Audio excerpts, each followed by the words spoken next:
Yoana le beloko, peut-être les un peu sous la émission Yango. J'ai constaté, le seul président qui s'est rajeuni en fonction, il avait fait ce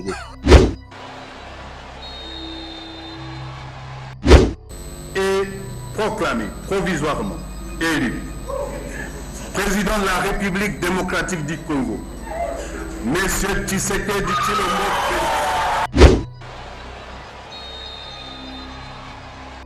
Personne ne pouvait imaginer un tel scénario, et surtout un scénario au cours duquel l'opposition, un candidat de l'opposition, allait sortir victorieux. Il ne sent même pas le poids de la fonction. A commis chiquement, vous imaginez.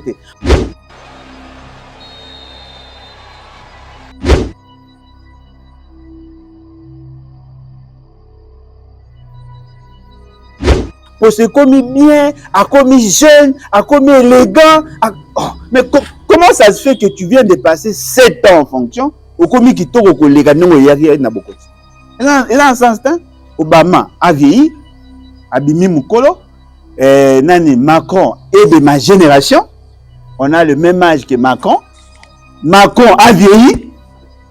Alain Bolodja a vieilli et c'est qui s'est rajeuni. Donc, il y a dans la société. C'est pas possible. Il y a dans la société. Il y a dans la société. Un pays a problème. Ah, et puis, Amko, le nombre 12 ans. 12 ans. Et là, ça c'est pas possible. Non, mais Joseph Kabila pète un Mayaka. Eh, bien, Joseph Kabila n'est pas comme on voit un monstre, malgré ses désordres et tout ça. Dépassé, mais lui, dans un pays à problème, il a génie. Il a génie. Oui, qui m'a et ton andako. Bon, on sur la Congo et ton a fait ici. Ah. Beaucoup ma gêne. Et là, si, on a un souci l'autre. Ça, c'est méchant. Élu président de la République démocratique du Congo. Oh, bango ba salaka baninga. Ba okukate. Tu peux pas nous imaginer. Maloba ya pamba. Ba okukate. Boso ba comme ça ba marche, ba comme ça ba manifestation. Na si ya komela poison ami bomite. Oloba lo mo na ingana la pe oboya o comprendre oyo mo. Puissance ya liloba eleki ya licence. Liloba kaka bo kanga bo nga bo bom. Boso to ko sala ba. Bo supporter biso te. Ponanga mutoko a fait ce qu'il a rosé l'eau comme lampe pour na payer. Bonit na zo sayote. Impossible. Impossible. Na ko démontrer bino ko banda ati na Z. Impossible. Vous avez affaire à quelqu'un qui a été formé dans plusieurs branches de toucher mout. Impossible.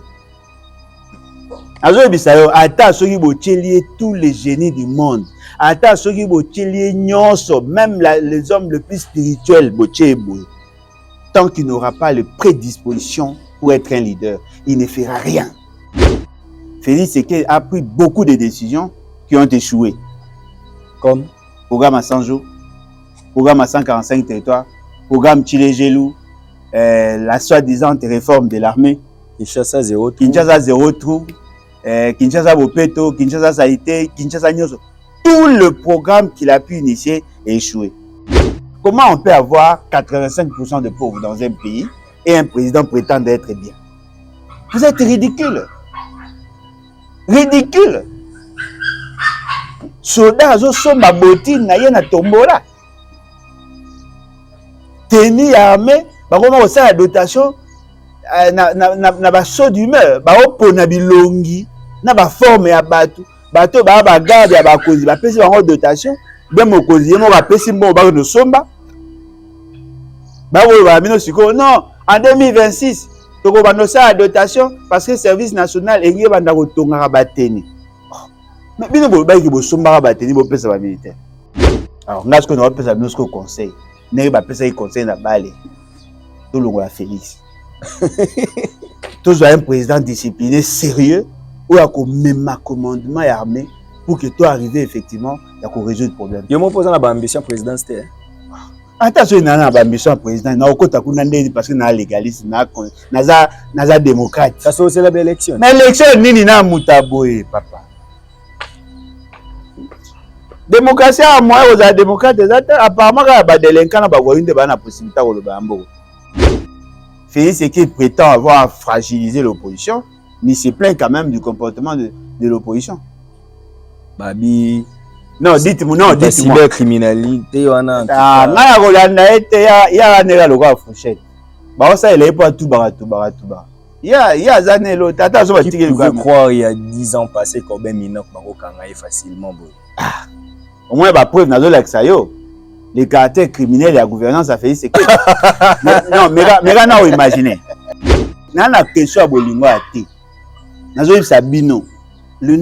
La proportion il y a ba généraux au ba na prison.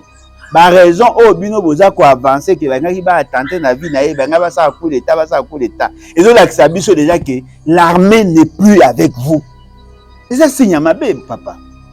Comment dans une armée il y a 125 personnes où il y a 125 000 personnes où il y a 125 généraux pour se retrouver dans 50 généraux au ba contre bino. Mais qui vous dit que le reste va na bino? Et c'est ça manambo. Ok, tous les généraux basent contre le président de la République. Et ça m'a embrouillé. Et ça m'a entendu. Bon, Lukati, il a déjoué. Mais avant qu'on évite à comme dans le stade, il faut me poser des questions. Et là, on est dans la salle où on va comme un niveau, il y a un niveau à attenter dans la vie. Il faut se poser des questions. C'est pas normal. Comment tu peux être chef d'État et commandant suprême d'une armée, mais tous les généraux sont lignés. Aujourd'hui, me poser des questions. C'est pas normal. C'est ce que nous avons. La gestion des ressources humaines. La gestion du personnel.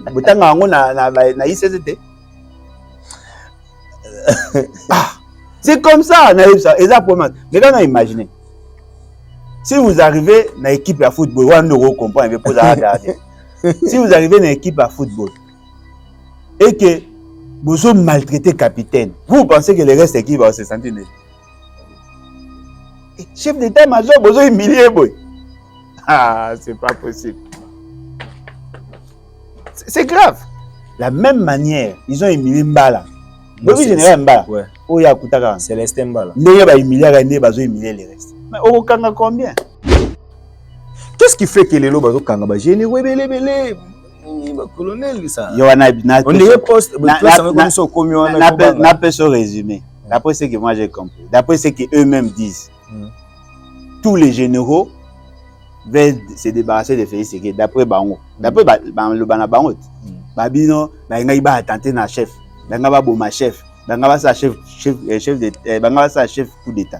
Ce qui veut dire tous les hauts officiers veulent se débarrasser de Félix Tshisekedi.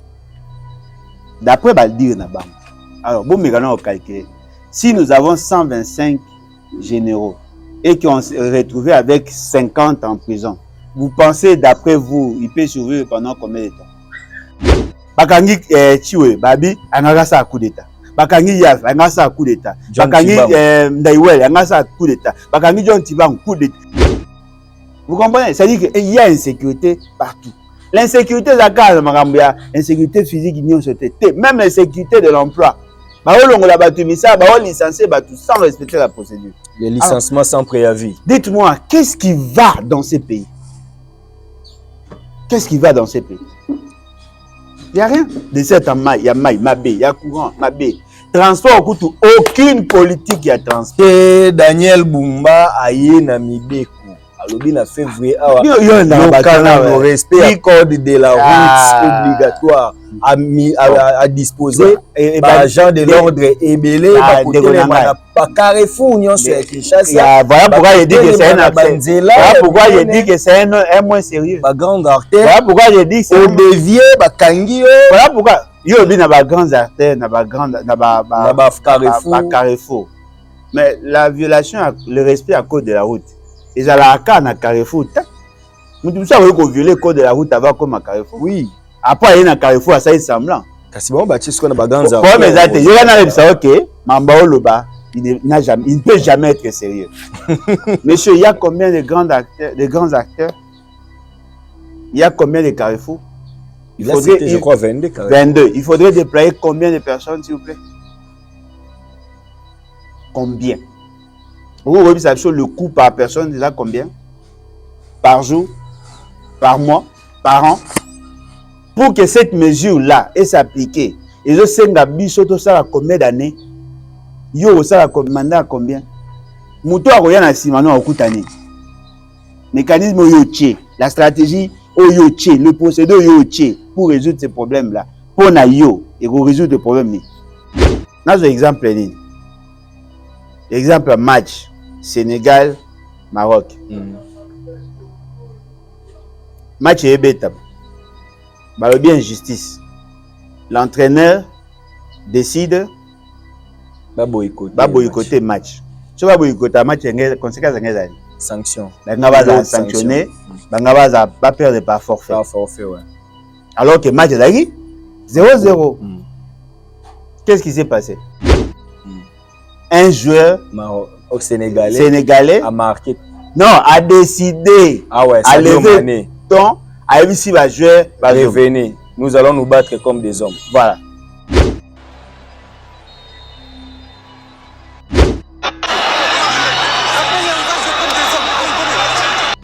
Entre les deux, qui est leader? Mané. Parce que Mané a Zaginan. Capitaine. Capitaine, est-ce qu'il décidait sur l'équipe? Non. Voyez-vous, ça dit que vous avez un coach défaillant. Il faudrait donner l'opportunité à un capitaine d'élever le ton et de prendre le commandement. Et c'est qui ce capitaine à la politique? C'est moi, je suis là. Ah, Yondé. Sadio Mané, voilà. Moi, je vais changer ma rambo bino boomona. Je n'ai pas besoin d'être coach. Si je constate que l'équipe est en train de perdre, avec tout ce que nous avons, parce que moi je suis un idéologue, moi, je suis un formateur, je suis un leader. Moi je connais la formule. Mais fait ce qu'il y a bango. Ce qu'on dit mi mandat à l'État, 5 ans, tout ce qui est jouissance, bossana. Oh, ce qui n'a moni moi na mort azole la première maman na eba bomiye na opesa na kanda. Eza ko tumambo zo na ba black tea na osilika. Comment moi na muki azolu kaba sekize maman na ye yo ke ko bina. Bobi passe ça na bunaga ezo ko ya fait sekaza na Bujumbura a obina.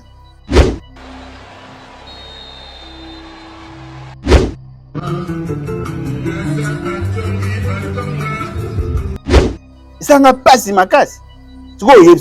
C'est lui qui doit prendre la décision au Conseil supérieur de la défense. Il n'est pas là. Quand le mensonge prend l'ascenseur, la vérité prend l'escalier.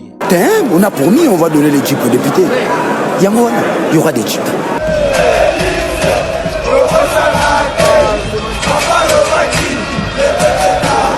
Notre ennemi c'est le Rwanda. FRDC, Boumae, Munguna Nabiso Kagame, Congolais, Kangae, peuple Telema, Banguna Bakoti, la Mukati Kamambi, Matali Politiki, Songisaki Bomoto, dans le Kolondenge Kwei, na Mapoko, Banguna Tozala Bomoko, Mutumoko Tiako Punde la Congo, Soki Biso Mokote, Tona Nyongwa Mutute Noko, Ezapona Peuple, Punda Mwana Mai, Ezapona Yonaye, Ezapona Ngai, Ezapona Congo, Ezapona Goma, Ezapona Ruchu. Puissance ya liloba eleki ya lisasi mbote na bino nyonso bozuli bakumalamu ya kolanda Archidic Info bino nyonso bolandaka masolo ya politique partout dans le monde. C'est un réel plaisir de koyeba ke boza vraiment ébélé, boza partout dans le monde. Vous l'avez demandé, il est là sur ces plateaux. Lui c'est le président Alain Bolodjoa Ibola, le président national du parti politique Lèvons-nous et Bâtissons les BAT en sigle. Alain Bolodjoa, une figure à ne plus présentée dans la sphère politique. Alain Bolodjoa, quelqu'un qui est très connu et qui ses analyses et mes makabiso vraiment na koyeba comment faire pour développer notre pays. Alain Bolodjoa est avec nous sur ces plateaux. Papa Alain Mbotena. Mbote ne Kolangai, Mbote na Balandi, en tout cas, merci beaucoup pour l'opportunité. Bonne santé. Oui, ça va, santé, ça va, bien que le pays va très mal. Ah, le pays va très mal, le président Babengue na mboka oyo place bazo décider mambu ya économie mondiale, les lois wana ye Babengue. Bon Babengue peuple place ini ba okabwa bloka olia. Azo représenter biso dans des grandes décisions économiques. Azo représenter bino. Mais il y a une solution pour le pays. Et la solution pour la pays, à Tambol Diaba, Bisikani, Scanini à côté, Yemoruta Loba, en commençant par président américain Tina, John Ping, en passant par tout ça. Mais ce ne sont pas là les solutions. Aucun des Sikaoyo, Bazako soit ma décision, ne veut pas dire qu'on convaincre les autres à prendre de bonnes décisions sur vous. Mon babi a voyagé foutage. Sur le foutage, tu revivre un impact sur l'économie. Tu revivre une capacité mobilisatrice, il y a l'État. Tu revivre une solution qui sont apportées. Jusque-là, il n'y a pas de solution. Il n'y a pas d'incidence. Il y a un voyage en dehors, peut-être d'incidence sur les finances publiques. Donc voilà. Oh. Bon, yo aujourd'hui plus dans le volet économique, mais diplomatiquement, il y a quand même des avancées qu'on doit quand même accepter. Bon, ce que lui appelle avancer, moi je n'en vois pas. Avancer dans quel secteur? Parce que la diplomatie en soi n'est pas une finalité. La diplomatie, c'est un instrument. Il y a politique globale. Alors, ce qui, il y a la diplomatie sans résultat, et ça, le roi a une forme de masturbation, en fait. Bissoto Kanisi, que quand le pays est bien géré, il y a secteur où il faut ressentir. D'abord, il faut de manière globale, la politique globale a deux instruments. L'instrument économique et l'instrument politique. Okay. L'instrument politique, vous allez dans l'armée, c'est-à-dire la défense, vous allez dans la diplomatie, et puis il y a l'économie. Alors, ce qui besoin mener diplomatie et qu'ils ont impacté la situation politique ou fonctionnelle na binoté, ça ne sert à rien. Et ce qui peut impacter l'économie, ça ne sert à rien. Qui ressent les effets il y a politique à faire Tshisekedi? Qui les ressent? En dehors peut-être il y a bateau, bazan na fantasme na bango, bazan na considération na bango minimaliste, mais personne ne ressent les effets à politique à faire Tshisekedi. Voilà, aucun secteur les a impactés. Puisqu'on parle de l'économie, peu aux autres le bélamambongo, tout détenant peut l'isolo l'économie monétaire, hein, dans le cannabiso. Franc congolais, ça la kinétie, ça la mois de dépréciation, la mois des jours, mais zongi. Zongi comme na combien? 22 kaka. Ah. Quand ils ont tout, il y a bakambiste. Toi bakambiste. Il y a bino. Puis comment il déjà au Canada, il y a 23. Non, ils ont des 23. Il y a bakambiste na bino nde hier, ils ont qui 22. Mais toi bakambiste au besoin de yebi, c'est à 23. Mais ce qui va pas de choses à 23 4. Babi to betela wa meso maboko parce que ba ndima quitté qui a réussir ni kolongola franc congolais ou appréciation et le on a 28 on a 30 ces années qui peut quitter na ba 23 ouais. Oh, mais c'est pas impossible. On lui a pas reproché le fait d'avoir baissé le taux. On lui a reproché le fait d'avoir baissé les taux sans mesure d'encadrement. Okay. Parce que Bessuana est préjudicié et l'État et les ménages.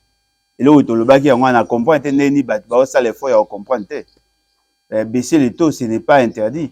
De si bino que ça politique conjoncturelle ça il a toujours boy. Parce que lorsque l'État a recouru na mécanisme d'adjudication et la mécanisme d'ali classique. Tout État a ça la kayango pour chercher la stabilité. C'est comme aux États-Unis par exemple, ils utilisent un étalon de valeur. L'or, si la valeur est or et mati, généralement, ça donne de la valeur à leur monnaie. Et si l'or baisse, et ça la sens inverse, et ben ça la toujours effort que baluka ko stabiliser, qu'on veille à ce que la valeur de l'or et mata peut sa monnaie n'a pas de valeur. Et au pays n'a pas pays mususu bazali n'a pas or, pays mususu bazali n'a pas monnaie net biso, to se référer à na dollar. Plus dollar les autres ont valeur, plus il y a biso les autres moins de valeur. Mais il y a possibilité de donner de la valeur à notre monnaie en augmentant la masse monétaire en devise. C'est ce que nous faisons généralement. Voilà pourquoi on veille sur la balance de paiement. Où il y a les composantes de la balance commerciale. Nous y veillons pourquoi? Parce que tu as dit que si les exportations est commis supérieures à l'importation, et naturellement, il y a plus de flux, il y a plus d'argent qui entre, comparativement à un bon réseau, il y a une épaisse à la valeur. Alors, pendant la période, il y a embelli. Ça va constituer ce qu'on appelle le matériel de devise, réserve de change. réserve d'échange rôle dans les années.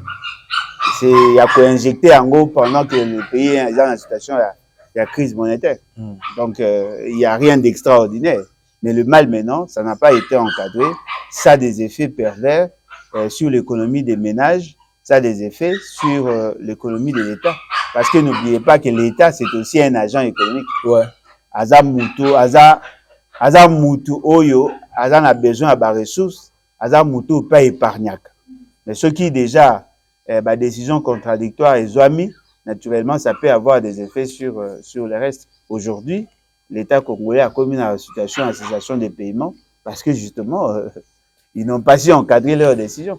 Voilà pourquoi vous trouvez, dans le Conseil des ministres, autour des cas, Félix Tshisekedi a aussi il faut avoir des mesures de mitigation pour éviter à ce que de retomber dans la crise monétaire. Vous remarquez que ce que nous disions, c'est ce qu'il dit maintenant. Bien qu'il y a compris, toujours en retard. Voilà. Au moins, il comprend. Oui, mais en retard. Et ça, il élève au PC examen pour 2 heures, mais ça fait 4 jours après. Il y a des accusations contre les ministres des Finances, Doudou Fouamba. Pour yo, tant on l'a dit, discours. L'accusation est vraie. Oh. L'accusation est vraie. Moi, je sais comment ces gens-là fonctionnent. L'accusation est vraie. Elle est fondée. Comment ça? Oui, l'accusation est fondée. Parce que bateau bafundi, ce n'est même pas le ministre de la Justice. Bateau bafundi, ils ont des avocats concernés. D'ailleurs, bafundi était. Bafundi est membre de la cabinet. Mais lui s'agite pourquoi? Non, mais pas qu'il n'y a pas de mauvaises troupes. Oui, mais il doit s'assumer. Est-ce que M. Matata pour Nicolas Kazat? Nicolas Kazat a promis qu'il a traduit la justice. Si Matata a été condamné pour le premier dossier, là, vous savez que c'était vrai.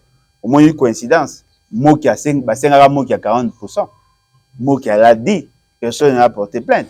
Tout ça, il y a belé. Il y a belé, oyo, basenga bango, pourcentage pour foutre bango.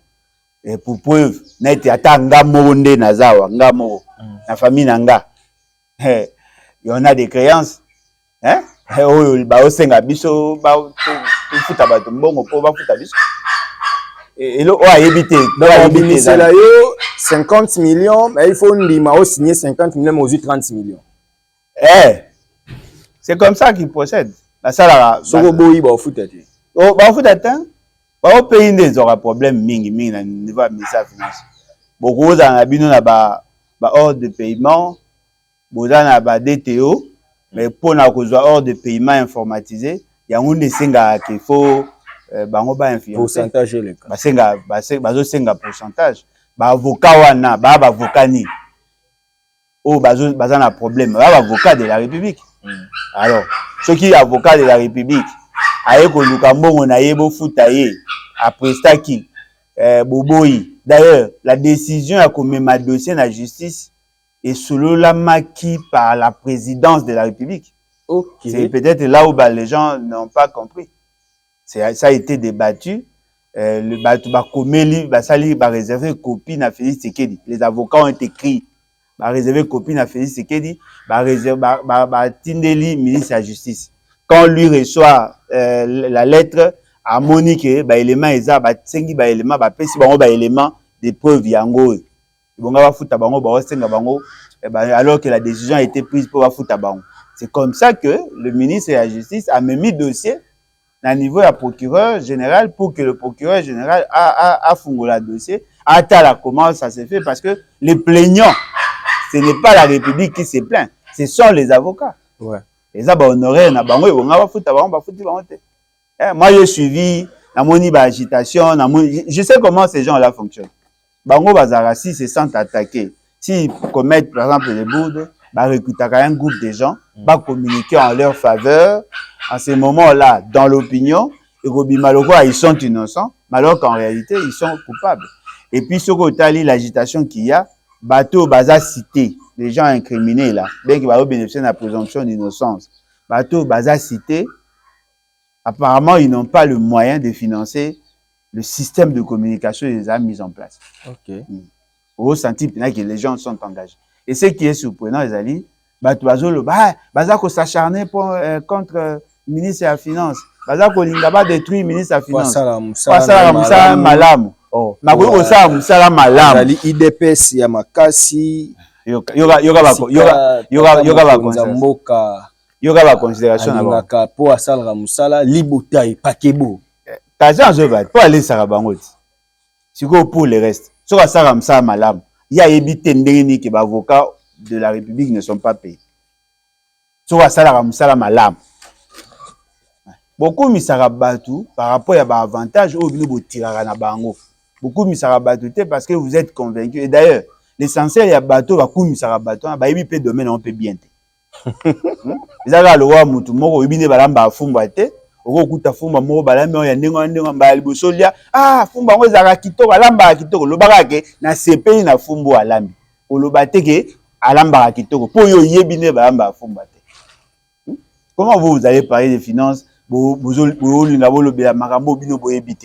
non, mais on a les clairs de pensée, étant scientifique, cause à la communicologue, aux yeux à donner. Il y a autant aux yeux à donner pour communiquer en faveur de la moto à plus de donner. Mais aux yeux à donner, au salit démonstration, parce que nous avons ceux qui ont attaqué Neti Nani, comment Doudou Famba. Comment Doudou Famba? Ceux qui ont attaqué par rapport à ces dossiers. On a posé 4 questions. Comment ça se fait que l'ordre a été donné pour que les avocats soient payés pour l'année au PC au pays? Est-ce qu'on a justifié retard au pays ça a mis pour l'année? Parce que c'est à partir au pays, on a demandé ça va émission non par rapport à dossier à grâce à ce Mutombo. C'est grâce à au pays wana de la banque centrale à Fouta. C'est qu'on pour l'année au pays alors que l'ordre a été donné pour que va Fouta. Sur aux élites parce qu'il y a un problème en années. La rétrocognition. Au moins. Mais pas la biso la rapé la COP. Et pas bino bateau au courant anti-sécurité. Et pas biso bateau au courant constitution. C'est une forme à tout le COP. Pour la sécurité, ouais, il y a déviation. Ils ont un bilogo, ils sont simple. Ok. Na peu exemple ni. Ba pesi yombongo. Okende ko futela mutu nyongo. Siko yombongo o ba pesa kio ba pesa yemsi na 10h mais place o ko à 11h ou 12h. 18h mutu a kolombongo abengi siko kolo nyonga bengi kolombongo o apesa kio notika abenga ba na mon cher ozo futanga mbongo na ngate ndenge ni siko yo lingi ya compagnie en mono suspect. Mais ça en mono suspect pour au ko ça 1h mais ça les 6 heures après mutango azuka mbongo te akobenga ati mais Steve mais ndenge nini apesa ko mbongo na kotiki ya mutango te pona nini ko yokomi ko se justifier oh non na ingaki na kende mais nini po mutu wana azo tia pression azo mbongo so yo ko se justifier na nini tu as fauté soki bomona yike ba avocat na ba o mériter ko zo mbongo bonga bo pesa ba mbongo na bango lokola bo retarder et de signanga be ata bo lobby. Attends, si vous payez $1000, $10,000, $20,000, attends, si vous sombez là, ce qui est déjà hors de pesa maki à refuta. Yo ministre, ou éviter qui va foutre une ténérine. Ce que Batouana va se plaindre. Babandi peut se plaindre de ce côté. Aïe, bagi déjà dossier. Bamsou Abino, ils ont dossier à Kala, et Bakenara déjà pas magistrat, et puis le magistrat va remarquer que bateau, baza, qui est là, bateau. Non. Batangi tombe à 2 personnes, balobi et consort. Natangi lettre en na réseau. Pas comme et consort. C'est-à-dire que il y a des noms au bango ba yebi, mais il y a d'autres personnes au non ba identifier. Le procureur a saisi un dossier, a sami sabango quand des mots bondima ki bakanga Shadai. Quand des mots bondima ki bakanga nani pour raison d'enquête. Bakanga pe wana pour na raison d'enquête. Total résultat ce qui aux années bakanga likunde Doudou Famba pour la raison d'enquête. Et yeba cité était na ka mandeli ya zolinga ba cité. Les choses, et là, on sait que vous savez, les cambés salami na cabinet, mais le ministre a évité. C'est possible. Ouais. Mais quand le ministre devient agité, il devient suspect. Non, mais c'est en politique, l'agitation, ça, dû à annonce, à remaniement, tout ça. Non, mais pourquoi? Bon, sur Salim Abbé, au commun à remaniement, comme au point. Ça malamu. C'est pas Kassali Mabé, mais communication. Aujourd'hui, la politique congolaise est qu'il n'a rien à la communication. Il y a un azolo. Contre oh, a commis. J'ai l'expérience. Il faut. Non, attendez. Ah, c'est défendre qui l'a été. Et ça, membre. Mais voilà, un membre ya cabinet sans nécessairement impliquer le président de la République. Tant que Dieu donne l'obo, à Betara frappe, est-ce que Toba a fait ce que Toba a donné l'obo? Mais tant que Zaki Kamé, Toba a fait ce que pour Zaki projet naïe. C'est comme ça. Tu vois, yo aux ministres, aux autres traités sur plusieurs dossiers. Tes collaborateurs abusent de la confiance au PSA Bango, c'est vrai qu'on a la responsabilité politique, mais la responsabilité civile et pénale. C'est ça, yota. Tu vois, agité point. Donc, yo, boy, bakanga batna simanayo. Pozo kantsake so bakangi batu na simana yo ekobima lokwa yo mutu tinda ibango oh kopanga wana dezo pousser batu bakantsake yo za derrière qui a dit que tu es derrière mutu Alain Bolodjoa et puis botika kozwa bambongo na bino bopesa ka batu pour défendre la bino c'est ridicule bosa msala oui le lobby le 20 janvier donc 20 janvier 2019 20 janvier 2026 jour pour jour Félix Tshisekedi Tshilombo a coxé 7 ans à la tête de notre pays. Fort malheureusement. Qu'est-ce que Alain Bolodjoa retient de Félix Tshisekedi en bien? À Kobanaro, on a critiqué. Et là, on y moni a bien.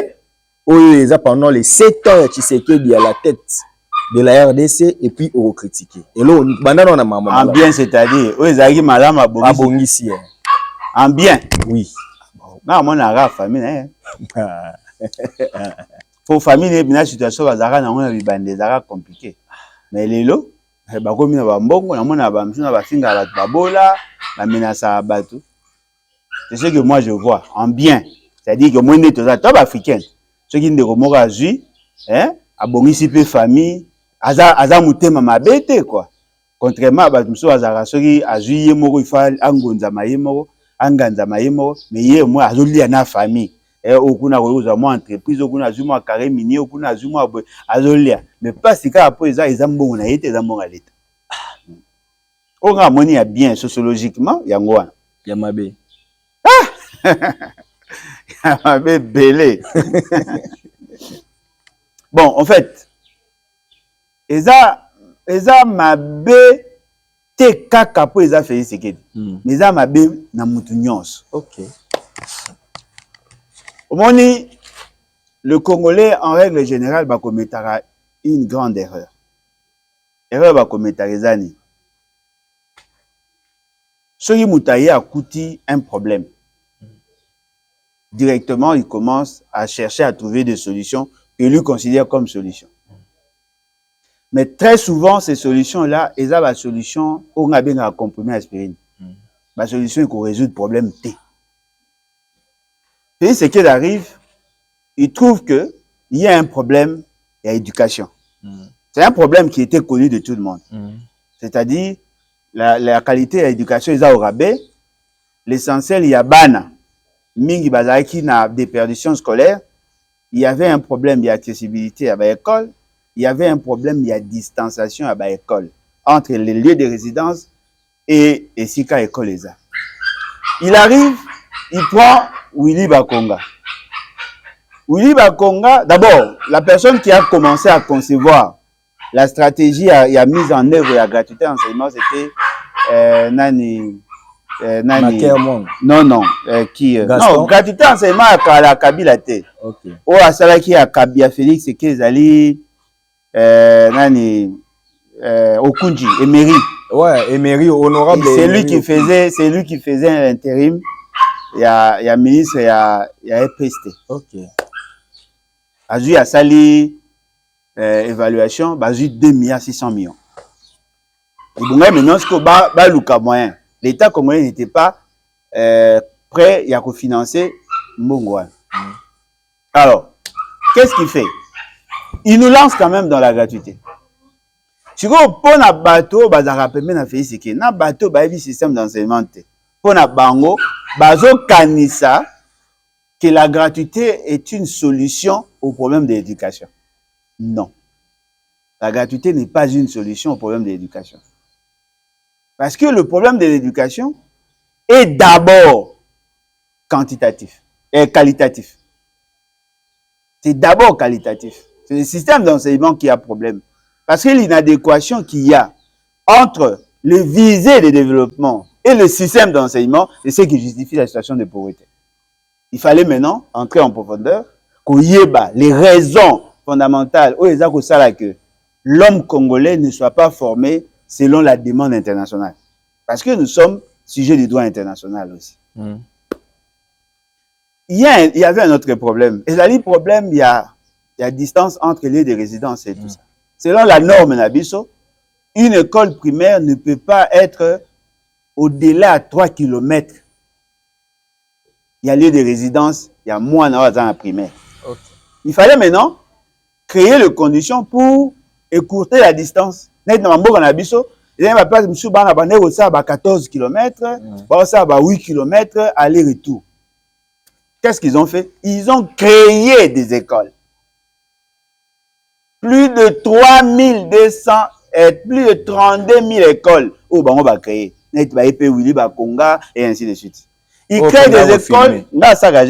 Ils créent des écoles sur papier. Okay. Et ils se contentent. Il y a repris Sabango. Arrêter. Juste sur papier. Les gens ont applaudi. Ah, créer. Votre frère là, Jenit Kaninda. Hein, Jenit, non? Ouais. C'est Jenit Kaninda. Voilà. Avec une émission, on dit non, on a construit 32 000 écoles. Non, vous n'avez pas construit, vous avez créé. Bah, tu vas remis que soit organisé avec des moyens de fortune. Bah, remis que soit, bah, ma titi pour que ban la batanga. C'est ça le cas à épée ou liba comme. Tu vois le problème est aboué. Les enseignants, en termes de recrutement, en termes de qualité, en termes de gestion des carrières, personne ne se pose ces questions. Okay. Tu vois, bana wana ou basu formation à Mabé sont plus dangereux que les inconscients, que les ignorants. Vaut mieux être ignorant qu'avoir une mauvaise information. Parce que c'est lui qui prétend connaître, alors qu'il ne connaît pas, est plus dangereux que celui qui sait qu'il ne connaît pas. Parce que ces enfants-là vont constituer les dangers de demain. Okay. Parce que dans le système d'enseignement-apprentissage, la meilleure question que l'on se pose, la première des questions d'ailleurs, quel type d'homme voulons-nous former? Parce que ça doit répondre à un besoin de la société. Mais fort malheureusement, ils n'ont pas tenu compte de ça. Aujourd'hui, le pays, non seulement un problème d'accessibilité, parce que le problème d'accessibilité se pose avec acuité, il y a un problème de distanciation entre les de résidence et ainsi de suite. Mais maintenant, là, il y a encore un autre problème où les inputs du système d'enseignement sont plus dangereux que les outputs. Ok. C'est-à-dire que l'objectif pédagogique n'a pas été atteint. Okay. Conséquence, on aura de faux médecins, on aura de faux maçons, on aura de faux ingénieurs, on aura de faux mécaniciens, on aura de faux députés, on aura de faux présidents, on aura de faux ministres, justement parce que on a pensé que il suffisait seulement d'envoyer quelqu'un à l'école pour qu'il devienne intelligent. Non. Alors, devant cette réalité, pour Nanga, c'est un crime pédagogique. En tout cas, on a soupli qu'un jour l'histoire est jugée, Félix est condamné. Pour Nanga. Oui, pour Nanga. Pour avoir trahi les systèmes d'éducation. La question est d'ailleurs qu'on touchait Maïmatali sécurité. Le monsieur arrive. Il trouve des militaires. Il trouve un dispositif de défense et de sécurité. Il vient, il commence à chambarder l'ordre qu'il a trouvé. Tout est parti de quoi? Le fait qu'il n'a pas été élu. Bazui, le Kadesiako Longola, le haut officier militaire nommé par Kabila, Batia Abango. Qu'est-ce qu'il fait? Il prend le premier ministre. Atindie na mission à Lubumbashi. Et derrière lui, il signe une ordonnance faisant la mise en place dans l'armée, au sein de l'armée, avec le ministre de l'Intérieur. Gilbert Kankonde. Fort malheureusement, les criminels les criminels politiques et sécuritaires.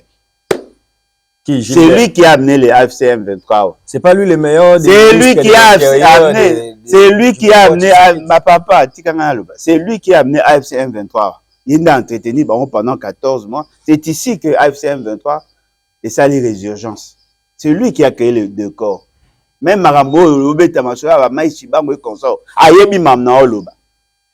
donc, le fait seulement qu'il n'avait pas cerné les enjeux. Le fait seulement qu'il n'avait pas compris la fonctionnalité de l'État. Qu'est-ce qu'il a fait? Il a chambardé l'ordre de l'armée. Est-ce que Boyebi, le chef d'état-major général actuel, c'est un ancien Katogo? Ok. Est-ce que Boyebi a sa académie militaire? Général Banza. Boyebi a sa académie militaire? Ok. Bon, sur ça, Boyebi a ça, ouais. Non, mais ce gars ça là, c'est tellement besoin de formation. Non, mais académie militaire, ça là wapi. Il faut. Mais académie militaire. Ça là wapi. Est-ce que ça va hautes études armées? Ça là wapi. Il est là. Vous savez qu'est-ce que moi j'ai constaté? Alongoli pour remplacer. C'est-à-dire que tout ce qu'il a pu faire au sein de l'armée, à Salangote pour nous, à Salangote pour se protéger des Kabila. Ok.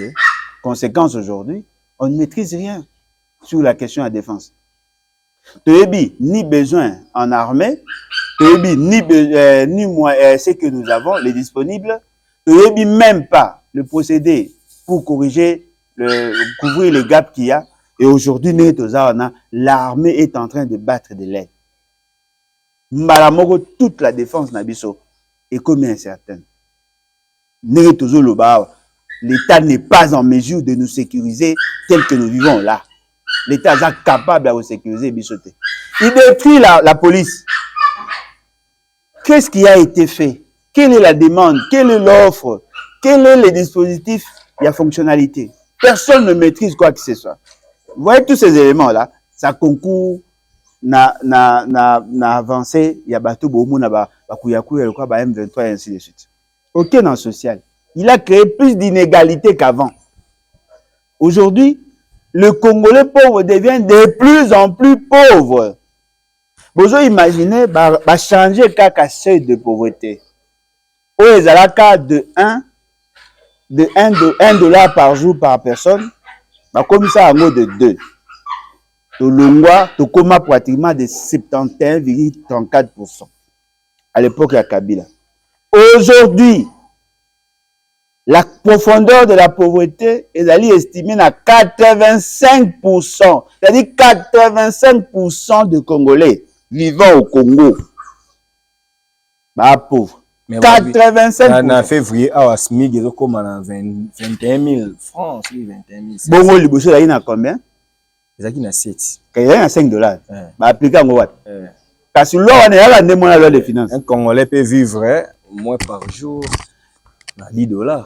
10 $ ou 5 $? 21 000. Mais 21 000, les l'autre.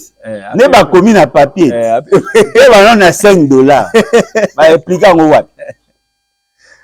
Na lobi boka sangote kami te gouverneur à banque centrale ya gouverneur à Kinshasa aza se féliciter pour kutaka baja mona 17 000 comme si on a 45 000 combien boka il solo non 45 000 ça représente combien d'après vous?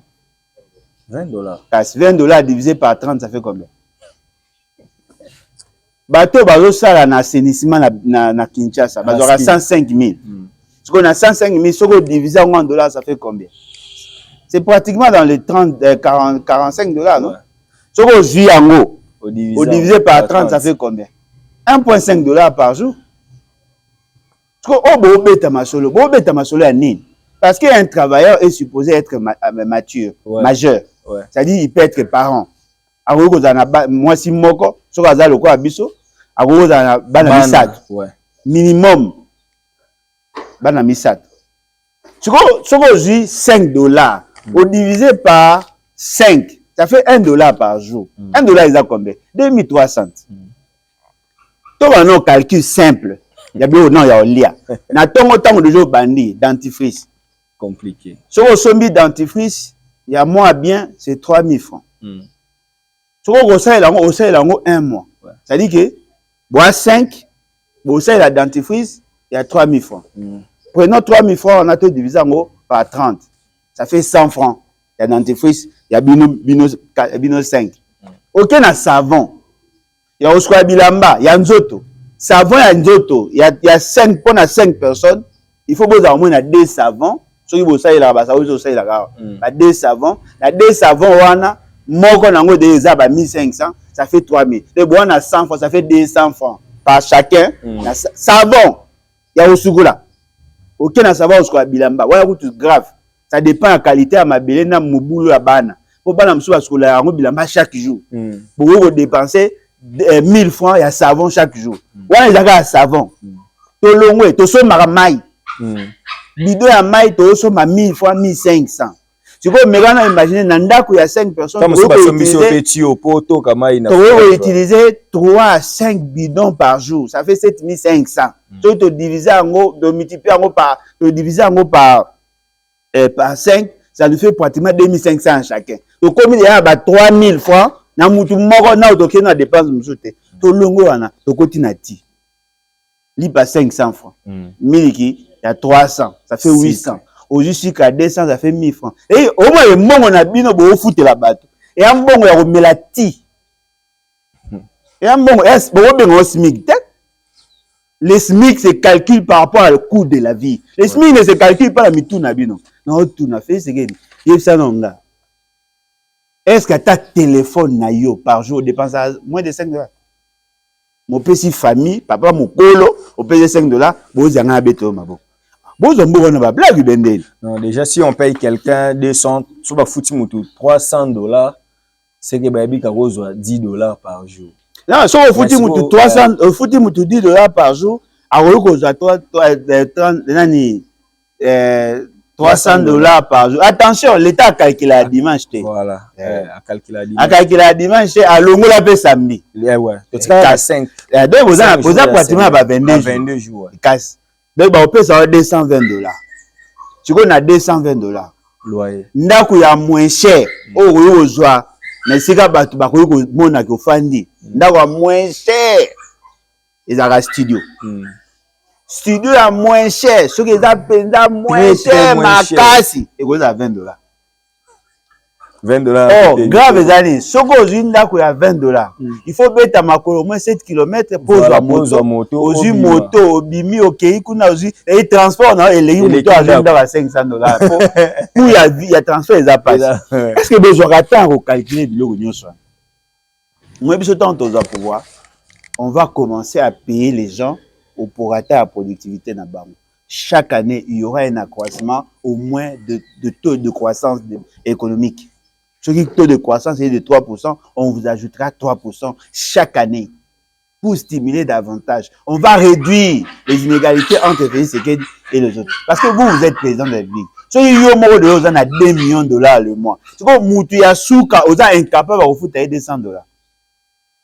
Aujourd'hui, si vous avez 2 millions, vous divisez par 200. 200 $, to lo beza o bofuta à bango te pour ils illusoire ils ont d'autres so aujourd'hui 2 millions aujourd'hui ça fait 20 000 10 000 fois 10 000 fois ça représente combien pour vous d'après vous 1 million de pourcentage. Voilà pourquoi j'ai dit vous ne répondez pas aux vrais problèmes de Congolais. Motombo azola la zokoma de plus en plus motombo. Non. Au Congo, pour mes aboués. Au Congo, pour mes aboués. Batunde bazara maïla au compagne. Au Congo, pour mes aboués. Tous ceux prétendus riches, bazali toujours caractérisés par ce qu'on appelle la pauvreté transitoire. Ok. Et là, bah, tes aboués. Si tu es le seul riche de la famille, tous les besoins de la famille, et qu'il n'a pas yo. Tu deviens pauvre. Ouais, parce que tu souffres. Tu souffres, la vie. Tu dois résoudre des problèmes des autres moments. La meilleure manière de faire, c'est de faire en sorte que tout le monde ait le minimum pour que yo ose jouir la richesse. Ce qu'on comprend de l'eau, on est foutu. Comment on peut avoir 85% de pauvres dans un pays et un président prétend être bien? Vous êtes ridicule. Ridicule. Soda zo somba botine na ye na tombola.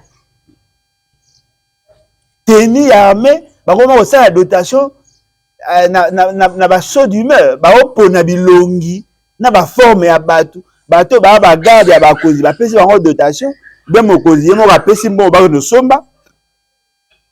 Ba wo ba mino siko non, en 2026, toko ba no la dotation parce que service national engi banda ko tonga ba teni. Mais bino bo ba ki bo somba ba teni bo pesa ba militaire. Et puis ba teni yango na o comprendre te. Ba teni bo yela bango lokwa ba teni ya ba sportif wana. O ezaka lokwa ba tricot. Et ebunga na circulation même pas une année. Ya bo somba yango qualité ni. Bo somba ye bo tia batu na situation moko ya mabe. Le coût de la vie. Qui maîtrise les prix sur le marché? Qui veille sur la stabilité des prix sur le marché? Apparemment, la structure des prix n'existe plus. Et puis, ce qui est grave, la sécurité. Koulouna. Dans mon quartier, mais on a tué un jeune. Na côté na kuna. Babo ki muté bembe ya mutu. Babomié. Pona nini ba weli ba ibie moto et ainsi de suite. Ba Koulouna. Na ba commune OK.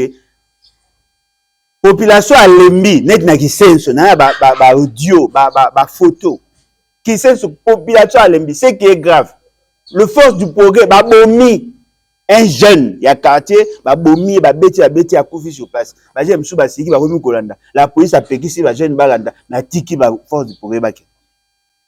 Vous comprenez, ça dit qu'il y a insécurité partout. L'insécurité la case makambo ya insécurité physique ni on se même l'insécurité de l'emploi. Sans respecter la procédure. Les licenciements sans préavis. Dites-moi, qu'est-ce qui va dans ces pays? Qu'est-ce qui va dans ces pays? Il n'y a rien. De cette maille, il y a maille, mabé, il y a courant, mabé. Transport, aucune politique il y a transport.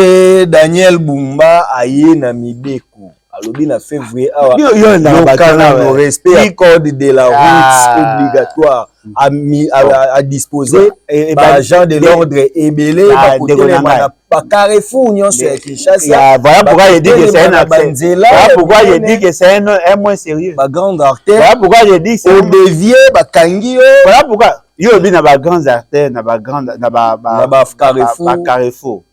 Mais la violation le respect à code de la route. Ils ont la carte à Carrefour. Nous devons qu'on viole le code de la route avant comme à Carrefour. Oui. Après, il y a un Carrefour, ça est semblant. Kasi bon, bah, tu sais qu'on a bagans. Pour mes athées, il y en a qui savent que Mambao Loba, il ne peut jamais être sérieux. Monsieur, il y a combien de grands acteurs? Il y a combien de Carrefour? Il faudrait, je crois, 22. 22. Il faudrait déployer combien de personnes, s'il vous plaît? Combien? Vous voyez le coût par personne, déjà combien? Par jour? Par mois? Par an? Pour que cette mesure-là ait s'appliquer, et je sais que ça a combien d'années? Yo, ça a mandat combien? Mouto a rien à Simano à Koutani.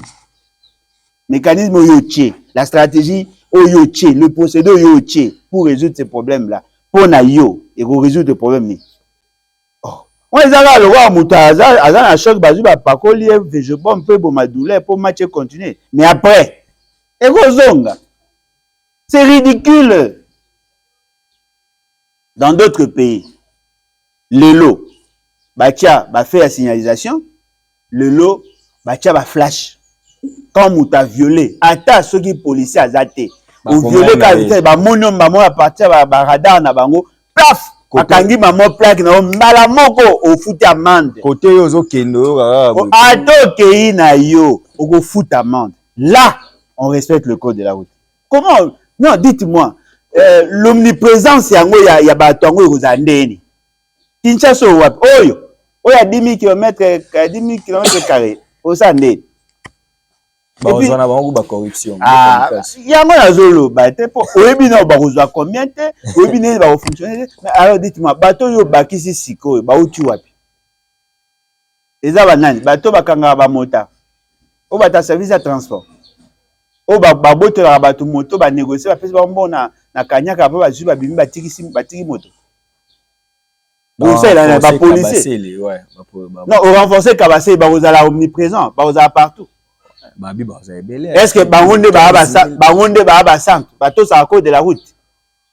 Est-ce que bazana ba engin ya ko se déployer, bazana moyen ko sala yango? Na moni bango lobi na Sosimat. Ba télémi ba même pas réguler nzela. Place moko 4 commandements. Moussa zo ça kota boy te habité yaka te kota boy. Bango mi balé deux agents ba pesi hors de contrat. Na so ni bobe. O former bango wat. O recruter bango ndeni. O gérer bango ndeni. O bo tchaki ba nzela sens unique. Bo mona la suite. Bo lembat. Bo base na mo so 5 dollars, 10 dollars par jour. Bo supporter combien de temps? Vous faut d'abord réfléchir. Il y a des solutions qui sont préétablies. Vous avez copier, vous avez appliquer. Vous inventez l'autre. Si vous avez maïl au moins à 100% de la classe. Vous avez pas maïl au kokata. Tika, botika baloyenge, boluka ba solution.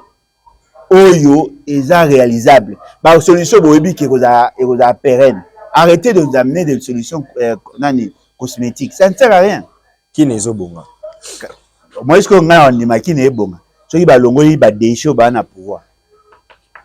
Parce qu'au pouvoir, il y a beaucoup de déchets. Qui n'est bon avec un gouverneur comme ça? Alain Bolodjo, parlons de la sécurité. Namoni tweet, il y a Franck Diongo qui se plaint. Ouvir a aujourd'hui abandonné les retraits des M23 FC. Et ça, qui est pillage et commis à Ouvira, Babomi Batu, États-Unis, Zolo Belo côté, Kinshasa et Vandi Kimia. Aujourd'hui, M23 est. Bon, M23 le bini. Oui, il y a bien Kinshasa et Vandi Kimia. Bon, M23 le bini. Il y a des lobby dans compte M23. Ah, il y a comment M23? Mais il y a un rebelle. Bon, ce qu'on a commenté, ma main. Si on a un M23 rebelle. Quand on a commenté, ma main. Le bagarre, non, le bagarre pour nous, c'est ça. Pourquoi Kinshasa, ils ont réagi? Pourquoi ni Batiki va ouvrir à abandonner à l'air triste sort, bazo koufa tout ça. De l'autre côté, Patrick Mouye a appelé à Fundagi Bango. Que bangonde basali semblant bazo piller ça ba bêtise trop bazo piller be ba pillera tant ba OK ba pillera tant ba OK parce que après on a pillage ici pour bangonde ba kei non ouais ba bimi mais Franck Diongo acquise qui va piller qui après hors des zongi tenga otu na sko muya pour Franck Diongo c'est un rebelle hors des zongi na ba vidéo ya ba désordre de ça na les gens se plaignent. Na moni vidéo un jeune en tenue civile na signe ya armée na munduki a omeka charger munduki pas va jouer avec munduki pa ba massa na ba juer pour match na tressé. Moi j'ai la vidéo. Ba obenga ba wazalendo et lo ba mabatu ba olo. Ce qu'on a posé question, l'état au Koufi yo za racheté. Qu'est-ce qui manque que l'armée, l'administration congolaise, ait s'installée dans Ovira pour gérer le pays par les instruments que nous vous reconnaissons?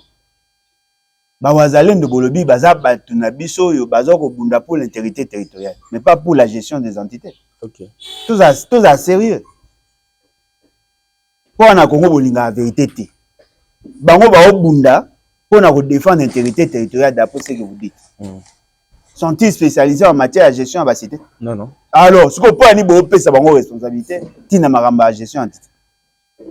Nous avons posé Félix une question. Qui est nommé comme maire de la ville de Yaouvira? C'est ça, Nan. On nomme Nan. Baobake, Nan. Il y a eu combien de militaires? Quelles sont les garanties que ceux qui sont AFC M23 vont attaquer aux hommes soutenus? Parce que, bimisa le quoi? To bundaki to botole. Non. Bimi par négociation. Vous avez négocié. Bimi par négociation. Bimi a déjà une partie. Il y a des militaires, il y a un dispositif de la sécurité. La police n'a pas un consort. Cette fois-là, bimi. To zappé sûreté sur bimi nyos. Oui, pour disséminer na kati ya population. C'est ce que moi a dit. Ya ye bara mamna retard. Chiko n'a pas posé question. Qu'avez-vous fait? Pour le lot qui pour sécuriser la population en athée. Qui perd? C'est nous qui perdons. Quels sont les mécanismes au boché? Boché dispositif, il y a défense, il y a ville à Mundéli. Pour les attaquer, le lobby est quoi les sous? Pour quoi, tu quoi, il sera la mission bamboka facilement. Pour récupérer, il faut tout senga, bah que la mission mal. Sony. Non, il a un repli stratégique. Casse, repli stratégique, il y en a un bah Sony. Sony, comme on appelle dans un pays sérieux. Bah tu peux pas faire des bah au CP là pour bah kuya bah zongi sima sur ordre ya doua. Bah zongi sima, bah tiki ville. Ah, tu récupérer té. Bah ok, biso ne sol, bah ok biso ne mawa. Bah tiki biso po, bah la qui s'en a face à monde que bango, bah de bonne foi. Et ils ont gagné. Mais bah bien na bateau bah marché qui on a aussi un AFC Zalana bango, le même bateau on a bah CPLI. Bah CPLI té, ne konanga. Tala nomba bateau bah la qui s'en va CPLI, bah c'est beleta. Bah bah banga. Bah c'est beleta. Joa marche au AFC M23 et salaki, joa bah manifestation bateau bah ça. Au moins la place monter 100 personnes, 1000 personnes ici comme il y a un groupe moi mike bah vidéo bah bah c'est peine bah bazar na espoir que gouvernement le quoi zongi a kotia ordre mais bah il faut remarquer et comme sous désordre que les gardien les gens n'ont pas le courage de vous dire des vérités. C'est pas sérieux. Comment peut-on gérer un pays avec autant d'incertitudes? Lorsqu'on déjà boye bango l'économie comme la politique a horreur du vide. Lorsqu'une administration part, il faudrait directement installer une autre administration forte. Si cette administration qui part est là qui est forte et que une administration est faible, naturellement, ça créera un dysfonctionnement. Les gens vont en profiter parce qu'il y aura des règlements de compte. Vous ferez quoi? Batumsou bazana kachuana ba soutenir qui AFC M23 au détriment de l'intérêt de Batumsou. Ceux qui viennent créer vite, on peut se venger et dans ces vengeances-là, ça crée des désordres, ça crée de l'anarchie. D'ailleurs, quand tu biso à coup tu passes président de la Bikaza, gouvernement Aza, ba membre nyonso ya sécurité baza, aux yeux gouverneur à la province Aza, ba dispositif na sécurité baza, ah désordre, ça beaucoup des années.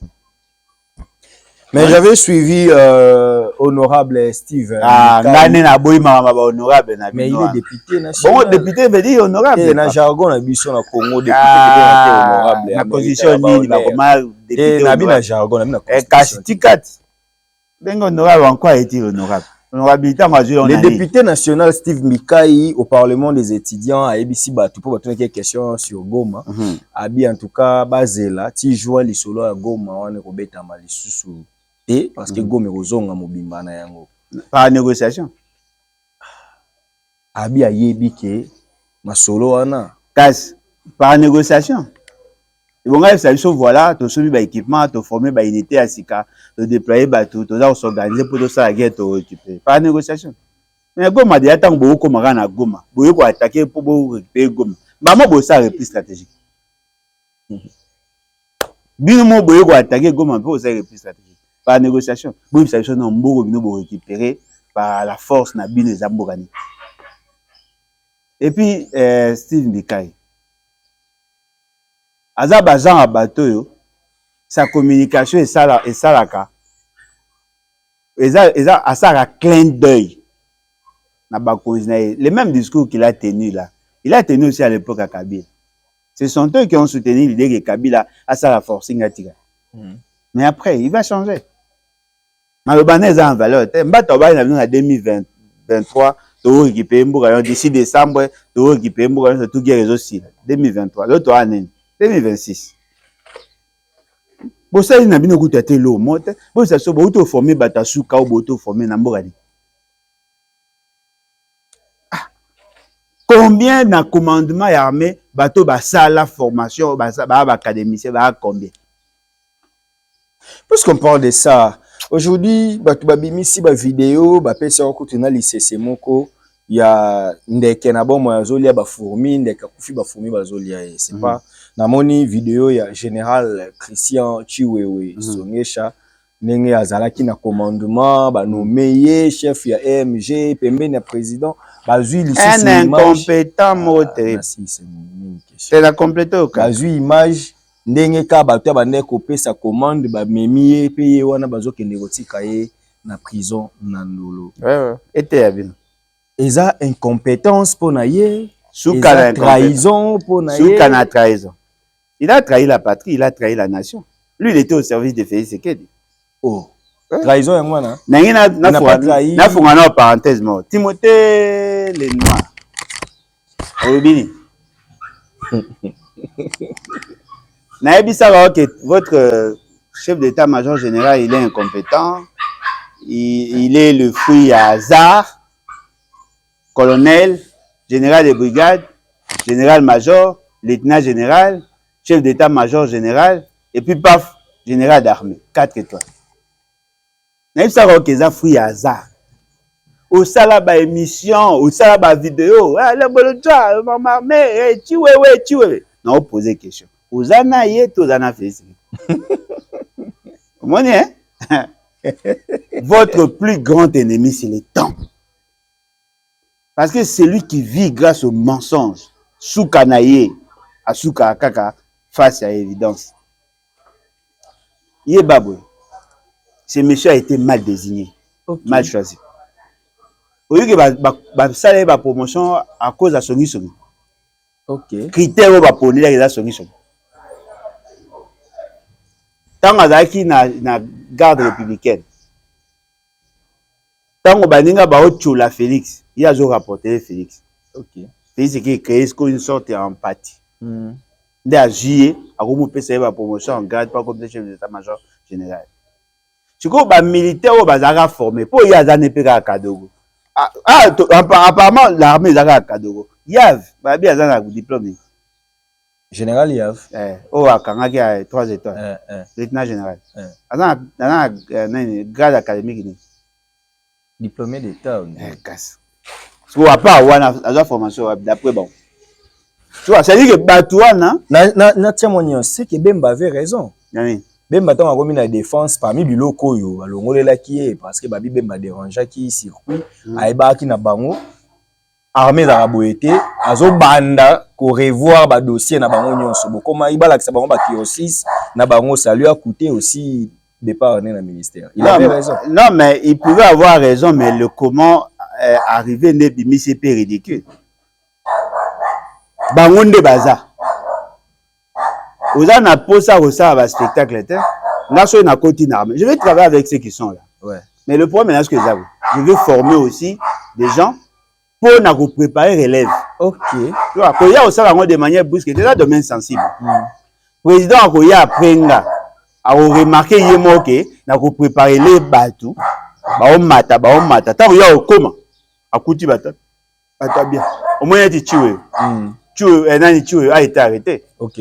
Mais vous savez qu'il n'y a pas un procureur, il n'y a pas un auditeur général, ou il y a un même grade qu'il y a. Dans le cadre de la justice militaire, il n'y a pas un général d'armée. Ce qui veut dire qu'il ne peut pas être jugé. Ouais. Le casse. Le coup à cause de la JGT, c'est justement parce qu'il y a carence. Pour ça, il faut bosser l'effort, pour nommer. Moutoumoro n'a même grade qu'il y pour qu'il soit en mesure de les juger.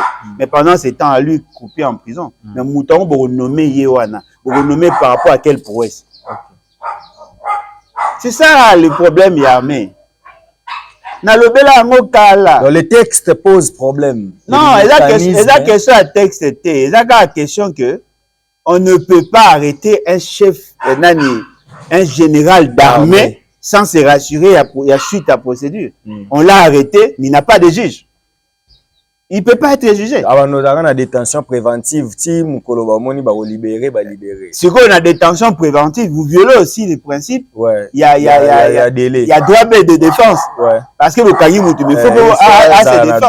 défendre. Alors, si moi j'étais à leur place, maintenant, ça a proposé à Félix et qui a ça pour François Béa. Je le prends. Je l'amène devant ces réalités, mais après, parce qu'il peut être entendu par une commission spéciale, il y a un conseil supérieur à la défense. Parce que le conseil supérieur à la défense, il a le grade, parce qu'il a autorité civile. Il y a Sololi, et Sili, juillet, Tiki est dans résidence surveillée. Ok.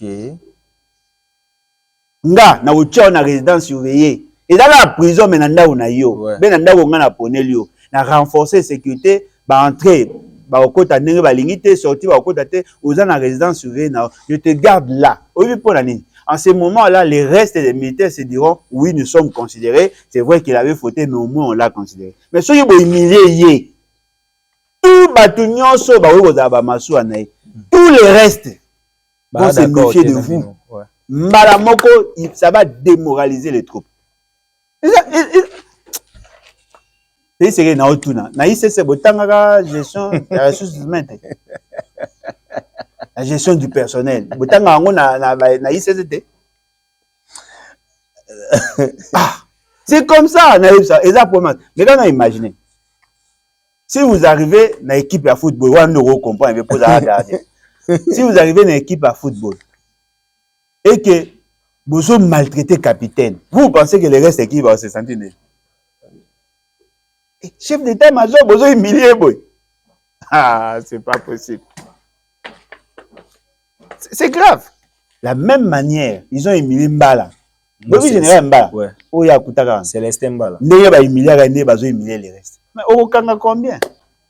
Qu'est-ce qui fait que les lots bazo Kanga ba généraux belé ni ba colonel ça. Yo na on dirait poste n'a pas ce résumé. D'après ce que moi j'ai compris. D'après ce que eux-mêmes disent. Tous les généraux veulent se débarrasser de Félix Tshisekedi d'après Bango. D'après le bana Bango.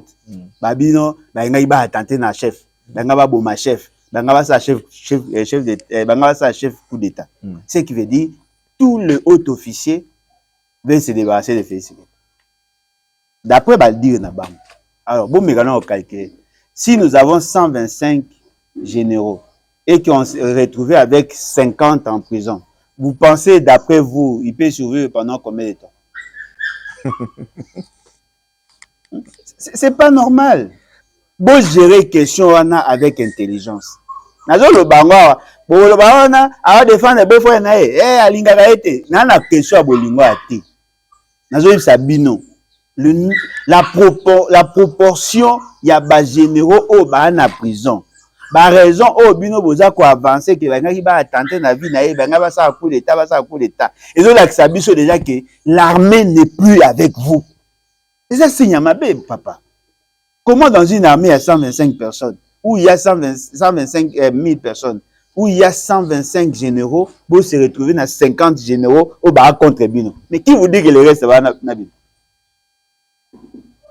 Et c'est ça, Manambo. Ok, tous les généraux vont contre le président de la République. Et ça, Manambo. Et ça, Manambo. Bon, Lukati, il y a des jouets, mais avant qu'on évite à comment la stade. Il faut me poser des questions. Et là, on est dans sali au bango bakomi na niveau, ya ko inangati na niveau ko attenter na vie. Faut se poser des questions wana. C'est pas normal. Comment tu peux être chef d'État et commandant suprême d'une armée, mais tous les généraux balingi yote. Aujourd'hui me poser des questions te. C'est pas normal. Na analyse na yosko ba olingi te bwana. Yende mutalobi nga na yeba ndeni. Te kasi loko papa bakangi chiwe babi angaka sa coup d'état. Bakangi Yaf angaka sa coup d'état. Bakangi Ndaiwel angaka sa coup d'état. Bakangi John Tibang coup d'état. Voilà pourquoi j'ai dit la meilleure manière de réussir dans la gouvernance, c'est de respecter le rôle que chacun joue. OK. Tu vois, le président de la République ne fait pas, il fait faire. Il est supposé être un leader. Un leader, quand il trouve un personnel, il le fait travailler. Quand chacun a commis qu'au travailler, alors qu'il est considéré, alors qu'il va respecter orientation. Il y a des sanctions positives et des sanctions négatives. Ça crée la calmie. C'est comme ça qu'on nous a appris. Tu ne peux pas être content quand tout le monde en face de toi a commis danger. Ce qui veut dire qu'il y a un problème, il y a quelque part un problème qui ne va pas. On nous dit en pédagogie, un enseignant dans la salle de classe, tous les élèves qui ont échoué, c'est lui le problème. Mauvais, ouais. Comment tout le monde va échouer? Comment tout le monde va te détester? Est-ce que ça va un problème? Fandat, ne va pas monsieur Moro, Talasima, Zonga Moto. Alain Bolodjoa. Bon. Karaté, Boyoka. Ba généraux musu ba cité ba karaté C'est parce que la déclaration à Rwanda pour Namabele Nabiso aussi, ça fait bouger. Bon, ce que ça fait bouger, il faut détruire le dispositif de défense pour Rwanda. Non, on a compris que nous sommes là, c'est qui? Pas moi. Moi, les gens, les Congolais, certains Congolais comprennent que les Rwandais réclament les terres qui ne leur appartiennent pas. Papa. Et aujourd'hui, c'est aucun Congolais conscient ne peut comprendre que le Rwanda exige une portion de terre. Aucun Congolais conscient. Aucun. Le Congolais conscient savent déjà les velléités expansionnistes du Rwanda. Non, dites-moi. Si tu as une échelle de valeurs, tu as pesé Laurent Désiré Kabila, na Félix Tshisekedi, tu as une balance. Vous pensez que les Congolais vont choisir Félix Tshisekedi? Mais Laurent Désiré Kabila en a parlé avant sa mort. Pourquoi les jeunes babimara na balabala bakendaki koboma ba Rwandais na ba Tchangwa même et pas biso na ba monga fulu na ba ipena. Pourquoi ba Congolais babimara ba boya ba Rwandais ba ya? Oui poni. Pour Laurent Désiré Kabila ibisa bango ba ye kozwa likambo ba ye kozwa mabe na biso. Nde ba tiaka ba mise ba imbaka ba nzebo ba comédie ba saka ba sketch pour na ko éveiller conscience à la population. Tout le monde sait que le Rwanda vise nos terres. Tout le monde. Ce n'est pas seulement le Rwanda, l'Ouganda, parce que Laurent Désiré Kabila avait cité aussi Museveni. Il y avait aussi le Burundi. Bien que le Burundi va changer mon macamo par rapport à basculement et ça, mais pas d'abord. Tout le monde savait. Comment il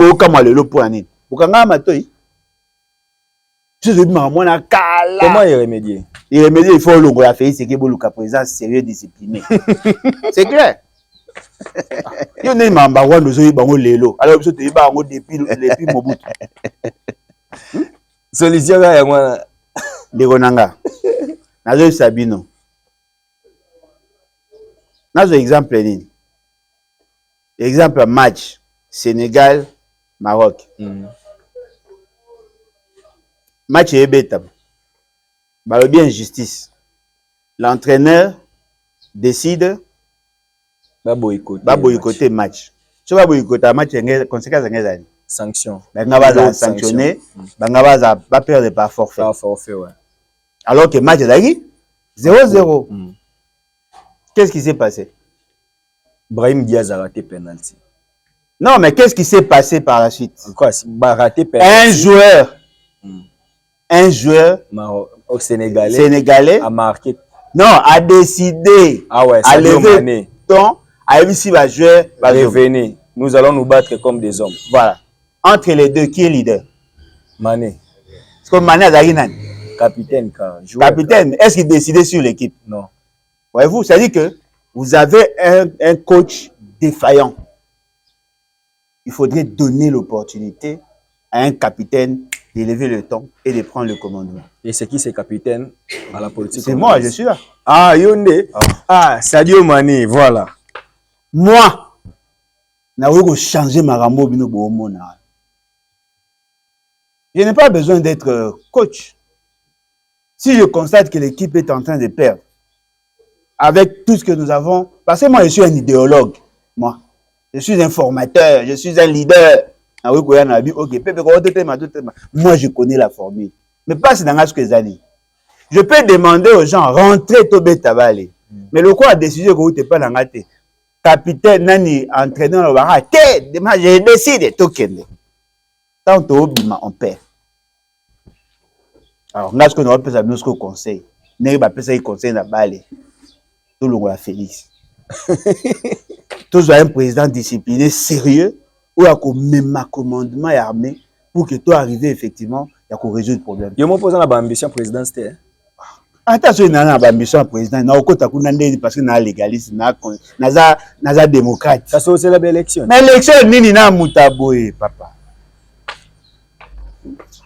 Démocratie, moi, aux démocrates, apparemment, il y a des délinquants qui ont la possibilité de le ah, au comme un pouvoir démocratiquement, il y a une élection à B. Machine à voter. Vous venez de recevoir 3000 voix et vous n'êtes pas maman Gabi à Zaranase na Jakarta. Au fond, ouais, aujourd'hui 1550 voix. Nous avons besoin effectivement, nous ambitionnons aussi de gouverner autrement bien ces pays. Mais on le fera comment s'il n'y a pas de bonnes élections? Donc par là, le dialogue est impératif. le dialogue est convoqué par il y a un peu place problème les ça le problème est la dialogue mais comme ici sur fondé Senko et c'est ba convoqué ce n'est plus le président Senko et c'est ça qu'on convoqué Senko et c'est peu ba lobité ba ko convoqué Senko et c'est ba proposer qui Félix Tshisekedi a convoqué mais de ceux qui va changer à vie. Je vous ai toujours dit techniquement c'est bon leur initiative. Parce que j'ai eu à étudier ce qu'ils ont prévu, c'est bon. Avec leur thématique, c'est bon. Mais politiquement, ils n'ont aucun pouvoir. Ouais. Pour la nine oumeli. Parce que Bango va reconnaître on a fait ce qu'il dit. Pouvoir. L'absoluté à pouvoir des décisions à convocation. Tu vois, ceux qui vont jouer go maté, à bangana été, ceux qui vont bangiter, à convoquer dialogue. Le principe du dialogue est malade. Mais dialogue au yoté. Dialogue au fait c'est qu'il y a na pouvoir absolu. Et ça malade té. Pour nanga, mutoko fait c'est qu'il y a rose et l'eau malade pour na pays té. Bonit, n'allons ça yoté. Impossible. Impossible. N'a pas démontrer nous qu'on a A na Z. Impossible. Vous avez affaire à quelqu'un qui a été formé dans plusieurs branches de toucher mout. Impossible. Azo bisayo ata soki bochelier tous les génies du monde. Ata soki bochelier nyonso, même les hommes les plus spirituels bocheboy. Tant qu'il n'aura pas les prédispositions pour être un leader, il ne fera rien. La question à leadership, bozoango likolo. Une famille stable, les familles où parents ba na rigueur, ma parents ba ebe rôle na bon il faut pas ça. C'est clair. Des enfants mal éduqués, ba utara mingi na ba parents ba défaillants. Bon kanisa te que oh non, non, l'influence du milieu ko jouer. Mais si les parents ba yebi rôle na bango, ba na ba technique, ba procédé, éducation ya bana, boko mona ke bana na ata so ba ko tenga mamukie, mais ba oza na base ya bien ya départ. Voilà pourquoi vous trouvez bana kengo apparemment mingi na bango batanga mais bana ba ancien premier ministre mususu batanga na bango te ba faux diplôme ba mususu batanga te bana singa uju batanga te bon ba o nga yebi o nga na kutana na bango to tanga ba ah OK o nga kutana na ba mususu ne na yebi te mais ozomona que le leadership c'est ce qui nous manque natala. Déjà, ça au même le procédé pour arriver à la croissance économique. Il y a plusieurs facteurs. Moi, bah, facteur de production, ils allient. Mais il y a un élément essentiel qui m'a plus marqué. C'est la qualité de la gouvernance. OK. Les leaderships, en fait. Est-ce que vous avez dit que Moutoumoussou soit un bon maçon? Makuta un ingénieur qui ne sait pas faire bien travailler, pas ça mabe. OK. Okuta mpena mutu mwasi mususu aza marama malamu mais mobali tellement azaka ninga ndenga pe vie pe e fani mabe. C'est-à-dire qu'il faudrait avoir un leader. Et un leader, c'est d'abord un connaisseur. Un leader, c'est un rassembleur. Un leader, c'est un manipulateur. Un leader, c'est un prévoyant. Un leader, aza mutoyo. Quand il arrive quelque part, il sait identifier qui est capable de faire quoi. Parce que dans Koloba, le leader ne fait pas. Le leader fait faire. C'est-à-dire le leader, c'est un manipulateur. Or, Félix Tshisekedi n'a pas été modelé pour être leader. Félix Tshisekedi est dans la classification opérationnelle, il y a gestion du personnel. Félix Tshisekedi ne peut pas être leader parce qu'il n'est pas cadre de conception. Il n'a pas le prérequis pour être cadre de collaboration.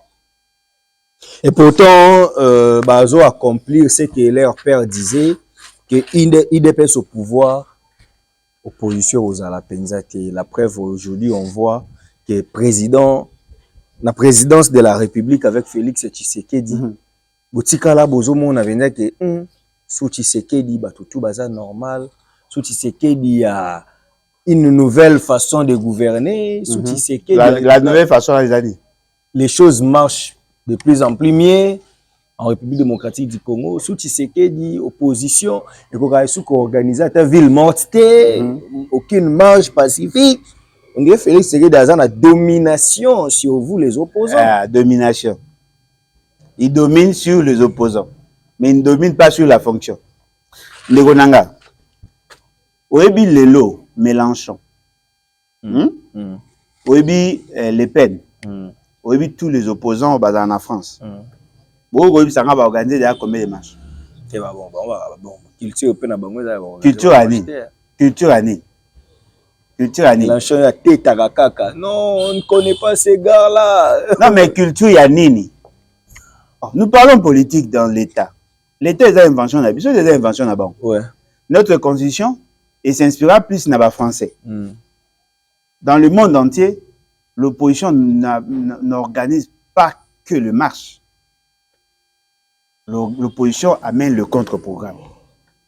Boy Bissanga, quel est l'acte, quelle est la déclaration fondamentale faite par l'opposition qui a été contredite par le fait sur terrain? Network. Tout le bara nini et ça est maté. Network. Et là, on y se contredit et puis ça s'avérait fausse. Netini. Mais Yokashiko. Félix Tshisekedi a pris beaucoup de décisions qui ont échoué. Comme programme à 100 jours, programme à 145 territoires, programme Tchilé-Gelou, la soi-disant réforme de l'armée. Kinshasa 0 trou. Kinshasa 0 trou. Kinshasa Bopeto, Kinshasa Saïté, Kinshasa Nyoso. Tout le programme qu'il a pu initier est échoué. Neto Loba. L'essentiel des Congolais n'ont pas accès à l'eau potable, n'ont pas accès à l'électricité, n'ont pas accès à la formation, n'ont pas accès à l'information, n'ont pas accès, ils n'ont pas, on leur reconnaît pas le droit de liberté, ainsi de suite. Mais ce type-là, Moutaboye, à Olobanabino, l'opposition n'existe pas. Mais il faut avoir honte. Parce que, en réalité, dans une démocratie, le pouvoir doit veiller sur l'existence d'une opposition.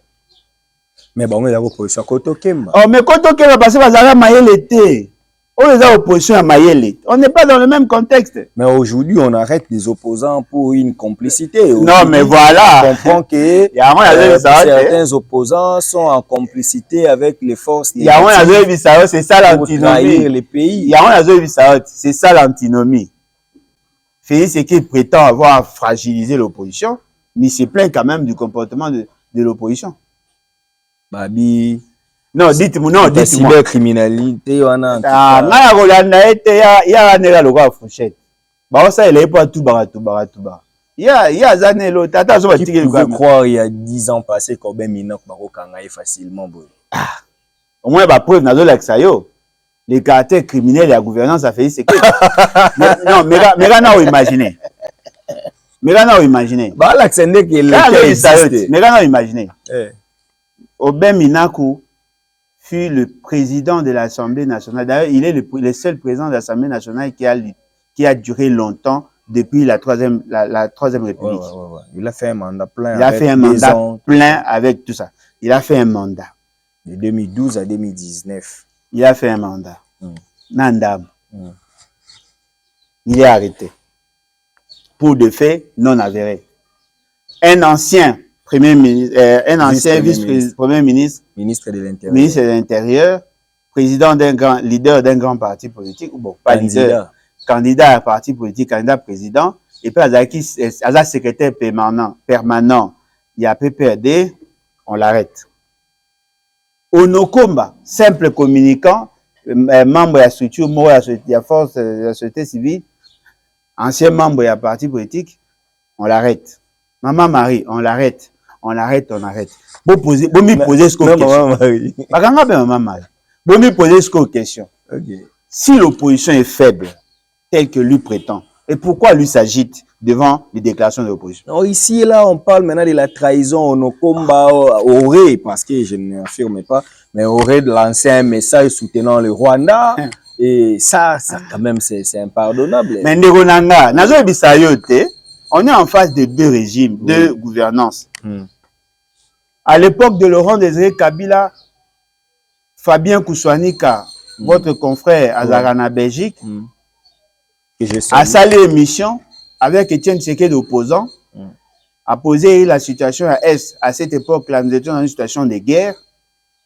Étienne Tshisekedi lui a dit l'essentiel, Batumi Bakansarake, Bisoka Toan a raison. Mais Bobo Sanate, le Rwanda est victime parce que lui, il a contredit la thèse du gouvernement. Il a soutenu la thèse du Rwanda. Il a dit que le Rwanda était en droit de nous attaquer, de nous agresser. Les agressions, ils ont dit défendre la zone parce que Tchaki, à moins de 150 km, les réfugiés ont besoin de sécuriser. Qui l'a arrêté? Étienne Tshisekedi a prêté serment. Il s'est autoproclamé président dans une république. Il a mis en place un gouvernement dont son fils était aussi ministre, vice-ministre Souyani. Ah, ministre des Affaires étrangères. Rose Arabakou. Nani. Vieux Dieu Mindonga la porte parole. Seule fonction pas jouer à moi. Vieux Dieu mi. Seule fonction jouer à vie na moi. Seule fonction jouer à moi, on a joué sous fonctionner. Yoka Aventure. Il n'a pas été arrêté. Étienne Tshisekedi a demandé à ses voyous de l'IDPS d'aller taper, arrêter Kabila, de l'amener ligoté. Il n'a pas vivant, non, ligoté, vivant, Yendal, Obakis. Amenez-moi Kabila ligoté. Non, c'est monsieur, pas Kabila. Sikoyo. Ne les tuez pas. Bakanga était. Vous remarquez, c'est-à-dire que, oh, bango basalaka baninga, bao kukate. Si vous pouvez imaginer, maloba ya pamba, bao kukate. Bo so ba kome osaba marche, ba kome osaba manifestation. Na si ya komela poison ami bomite. Oloba lelo mo na ingana rappelé oboya comprendre oyo mo. Puissance ya liloba eleki ya licence. Liloba kaka bo kanga bo nga bo bomo. Bo so to ko sala ba. Bo supporter biso te. To boyi ko sala politique loko abino. La politique, on est dans la politique archaïque. Il y a des gens pour revendiquer des droits et en sens. Ça, on laisse pour la société civile. Nous, quand nous allons manifester, vous allez partir. Bon, on a magasin, on a ça marche de santé, on beti makolo kobanda 7e ruti, na funa ba beti no masasi bozongi. Ça c'est vous. Tout ça est le wanante. Le jour où nous allons manifester, vous allez partir. Babi les proches de Kabila bazo kanga, ils ont pour la trahison. Oh, mais comment un proche à Kabila a fait? Comment un proche à Kabila a fait? Trahison, ça veut dire. Nous utilisons le concept de comprendre. Comment un proche à Kabila a fait? Et puis, au lobby à Onokomba a publié que le mot a soutenu le Rwanda. Non seulement que Mayele, il y a qui bomote zate, mais Mayele a Moussa Pesate. Moi, Alain Boloja, président de la République. Service, il y a entre guillemets, il y a intelligence. Bokagi mutono, quoi on combat pour bobi que à sali publication na au moins dans les réseaux sociaux. Nga, lobi na tourna longo na msa. Vous êtes incompétent. Vous savez comment nous analysons un document. Quand ce qui n'a moni publication na yo. Steve a sali publication, albilikam. Nga, na ndenge naza formé, na o naebi. Na obana otanga document na wana na lukina comprendre ngo na taïba document publié avant na taïba document publié après na yeba style na yo le lenge na yo communiquer. Je peux savoir ce qui texte na za yo to eza yo te parce que bato busu bazara te mama elle était oko komalika mokomi copier coller nazo bana copier ngo ndenge ni oh na komi copier coller c'est-à-dire ce n'est pas mon texte. Ouais. Je n'ai pas besoin de voir si l'orthographe a été respecté, si les sens. Ça, c'est pas moi. Et là, copier-coller. C'est-à-dire que je prends tel que Zali Nachi. Nga so na koti na site nani na Onokomba. Natali manière na ya communiquer. Je comprends ceci. À ça, il y a une méthode de la parodie. C'est-à-dire, Oyokoya, alobi, na pesi, Kabila le Rwandais mbote, pour yemta tonga pon Luange. Il y a un ennemi qui va voir comme bien à Kinshasa. Ce qu'il dit, ça veut dire quoi? Ça veut dire que Bino Boyo traité Kabila Rwandais, mais en même temps, c'est lui qui vous a permis d'arriver à Kinshasa en conduisant le pont Luange. Ils a tourné le message. Ouais. Pour comprendre le message, il faut dans la maïele. C'est comme Moutalobi. Le roi n'en a jamais attaqué la RDC. Le roi n'en a jamais agressé la RDC. Le roi n'en a jamais tué en RDC. Le Rwanda est saint, le Rwanda a Maboro Pembe. Mais texte, il a écrit derrière, il a dit que tant que vous continuerez à considérer Kagame comme un partenaire, vous signez un accord naïe de coopération, cela sous-entend que vous, bolongoli, nyonso ya mabe oya sala, votre acte boutuko sala a effacé tout ça dans la mémoire ya bato ba munango. Parce que ce n'est pas normal, on considère un pays comme un État agresseur, mais en même temps que l'on signe des accords de coopération avec le même État. C'est ce qu'il a voulu dire. Mais le fait seulement que, boyebi ko tanga français, mais boana mayele ya ko comprendre le message à Moundouté, voilà pourquoi vous délirez. Voilà pourquoi vous êtes délire. Ce n'est pas normal. Quand Socrate parlait, sa manière de parler, et na Aristote. Non. Chacun de nous a sa manière de communiquer. Mais maintenant, l'ironie. pour que comprendre, il faut y avoir comment l'homme communique. Quelle est sa pensée, sa manière, quelle est ma figure de style pour qu'on comprenne, cerner ce qu'il a dit. Moi, quand je suis Félix Sekedi, naïba que oeza à service, oeza à mutu songolo, oeza à mutu faka. Pour y avoir le quoi enregistré, ce que le lobby, oyo senti ma o malobo, oeza à mutu baloba.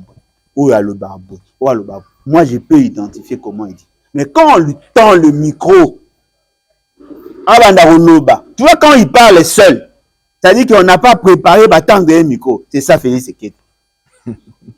Il a un scandale. Allez, mon Dieu, aussi ça. Il faut voir quoi. Là, ceux qui n'ont joué au colis, je vais revoir ses services. Je suis désolé. Sili Kelio, Batebele baza dessus, yo olingakate Félix Tshisekedi akende feti, olingakate Félix Tshisekedi apema le katamu pepe, mais yo wana mbangu ondimi invitation à Kofi bokende ko fêter trophée. Oyo ye moko aboyaka déjà ki aba trophée la mitema batu fa yemba ndeka batu ba sepela budaka ne ba trophée ngo lelo tango mo sina zui trophée sepeli abengi na yo. Boke ko sepela wana tango bokendaki Goma ezongaki Bukavu ezongaki to bokena ko sepela bochena pause na bitumba Congo après oye ko zonga tango fête esili pour rappeler biso ke mboka eza mabe. Nzambe na ngai tout ça nini po bato balongola ba ba servo ba tia ba moniere ba raisonnara le roi bata balabala. Et ce sont ces genres de personnes qui entourent, qui sécuriseraient le pouvoir. D'abord tout Congolais est en droit, ok, n'a pas fait, n'est-ce pas? Ouais. Tout Congolais, c'est un droit consacré. Cependant, il y a des exceptions. Il y a des circonstances. Alain Bolodjo, en tant que président du parti, mon parti n'est pas dans une situation de crise ou n'est pas me voir dans une fête. Okay. C'est ça la fonction que moi j'assume. Okay. Le jour où j'assumerai la fonction du président, ceux qui sont dans la période d'accalmie, je peux aller dans une fête. Okay. Mais ceux qui sont dans la période de guerre, le poids de la fonction fera en sorte que Naza Nathan y a consacré na ba festin. Ça c'est un élément il faut vous comprendre. Quand Félix Sekedi était chômeur, quand il vivait pas tout ça.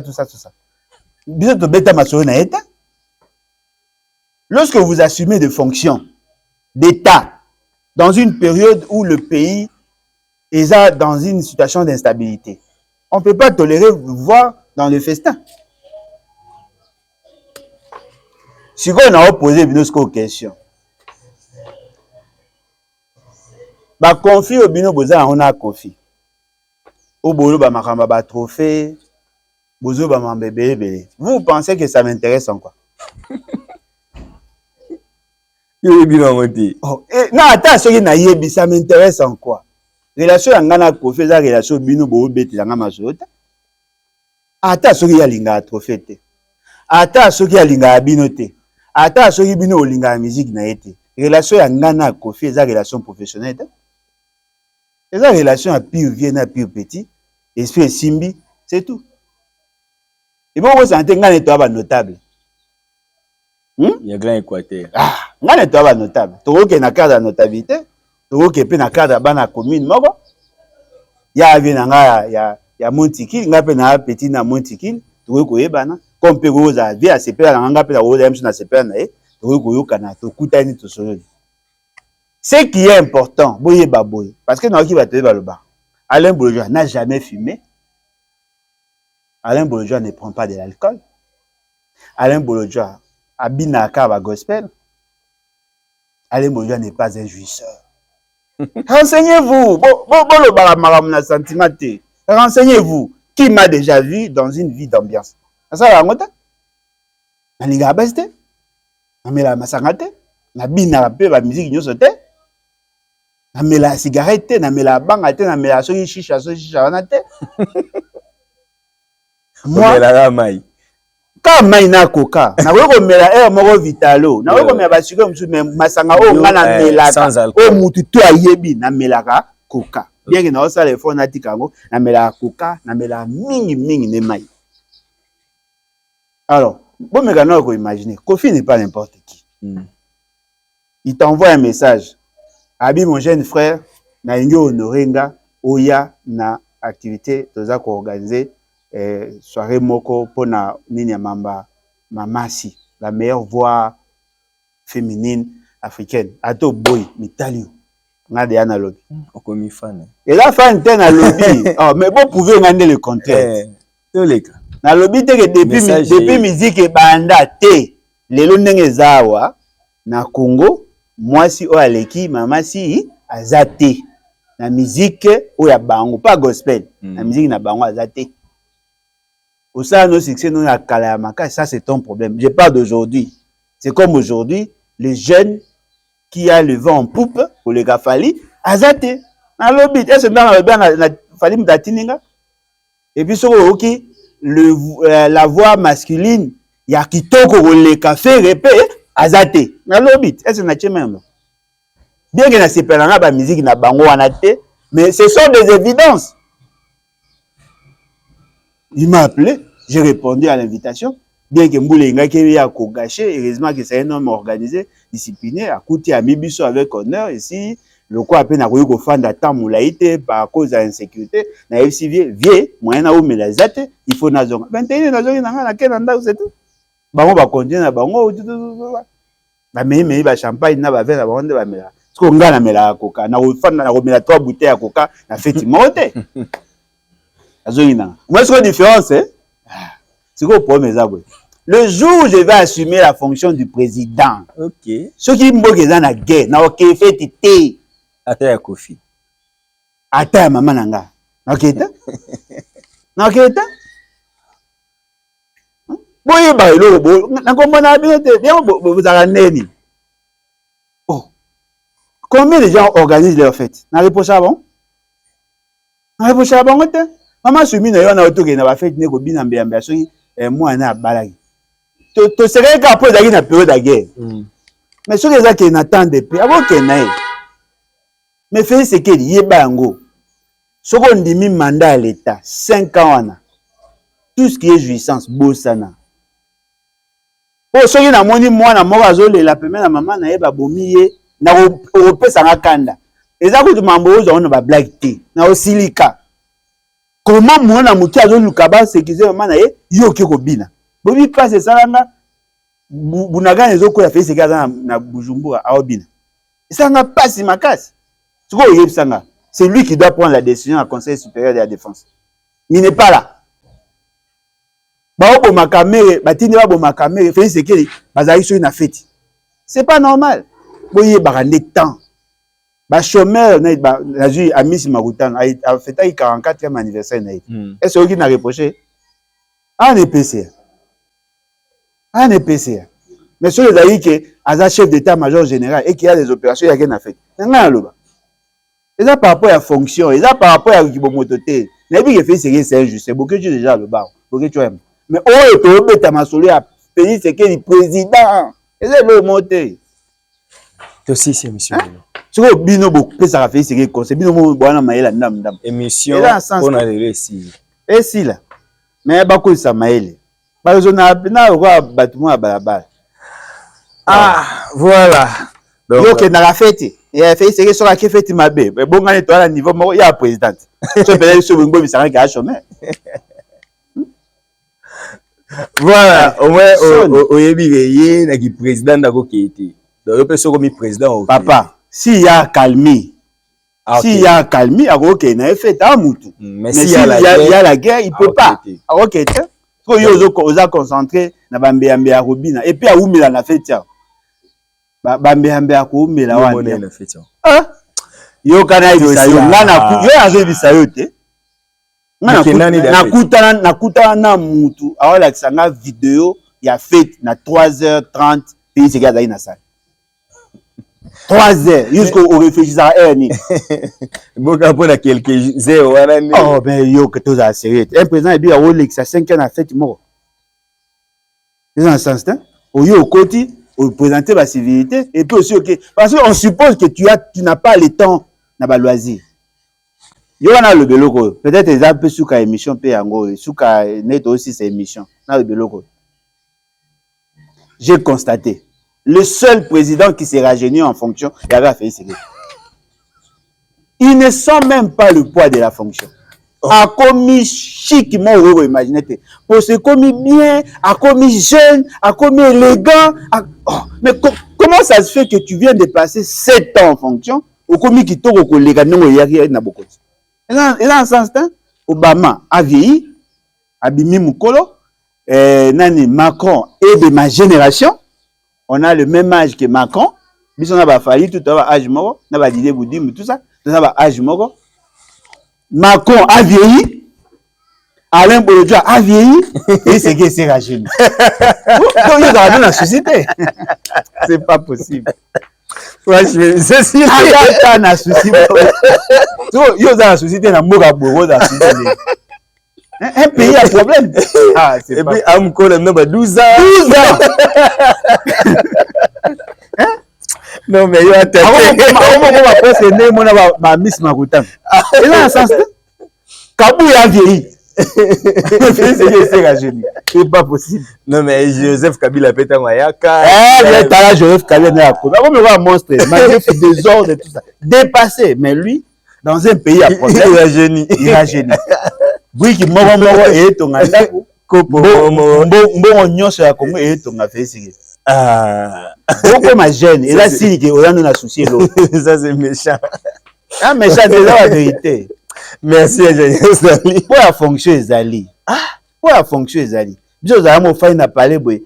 Et mo mukate o yebi ke lo bana ba classe o fani na stressé maman o sentir mande fe koli.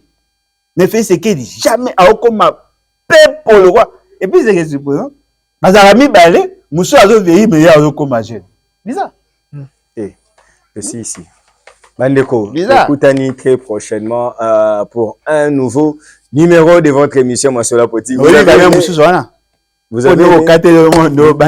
aimé cette émission. Dites un grand merci à l'ingénieur Starly Lima qui a réalisé cette émission. C'était le président Alain Bolodja Ibola. Vous avez aimé cette émission, en tout cas, nous vous disons merci. Continuez de vous abonner sur notre chaîne Archidic Info, commenter, liker, partager, appeler. Et nous avons besoin de toutes vos suggestions, hein, parce que tout le monde va répondre à vous difficile. Pour nanini bakanga Alain Bolodja. Makambo nyo solo bagazala kaka na Kinshasa. Abanga kate, je vous ai tous répondu et elobité que so bakangi yo kaka nde yo za vrai opposant. Ils appellent dans le lenge ya ko communiquer ko kipe ko sala mal ça que tomber na infraction. De mutwana lobi na yo azo yebisa yo pe indirectement que si moi j'étais au pouvoir un monsieur comme Alain Bolodja ne pouvait pas dire ce qu'il dit. Donc c'est un dictateur. Voilà. C'est comme ça né émission na biso. Na so la kainga bo sepela. Na ozonga ndauta. Bo sepela makasi. Bo zelaka lokwa bo zelaka ngo na ko aider. Ngo pe ko komikangisa. Na saika système ne balinga basara na kimi na batami quelque part bakanginga okomiki nga na kosa tellement je suis chrétien. OK. Na moko bakange ça scandale. Na ozonga ta. Très bien. Obongisaka mbonga matanga ndebo mesa. Keba e koma mamba Frank Diongo talo bijou ayoke bayoke sango balokanga maître na Kinshasa. Balingi ba Kinshasa ni nani. Mais ouais bisi abi yo pe bafuka miso kuna kutu. Ata deux personnes ba bougete. Ka awa ndo lui ça va te richesse. Mais nga ata bo bouger te nga mona bo bouger. Nga bouger. Et puis nga so ba okanga na se plaindre même pas. OK. Ceci lycée émission lelo en tout cas un grand merci Nabino tolobaka peuple congolais mi bundela. Pour ceux qui ont mi bundeli te mutako bundela yo azate. Puissance ya liloba eleki ya lisasi. Merci.